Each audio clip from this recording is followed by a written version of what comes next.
সবাই কেমন আছেন? আমি একটা জিনিস দেখাবো। মানে আমি ডিউটি করতেছি, হঠাৎ করে বাইরের দিকে চোখ গেল। এখন দেখি একটা বিড়াল শুয়ে রয়েছে। বিড়ালটা কোথায় শুয়ে রয়েছে আমি দেখাচ্ছি।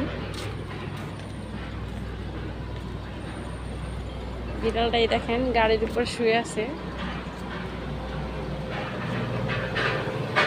আরামসে ঘুম দিচ্ছে। ম্যাও, কি আরামসে ঘুমাচ্ছে, কোনো জ্ঞান নাই ঘুমের মধ্যে। ম্যাও, হাই। আমাদের দিকে সন্ধ্যা হয়ে গেছে।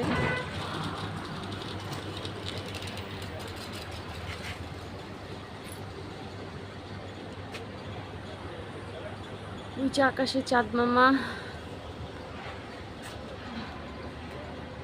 আল্লাহ হাফেজ, সবাই ভালো থাকবেন। আমি আবার ভিতরে ঢুকতেছি।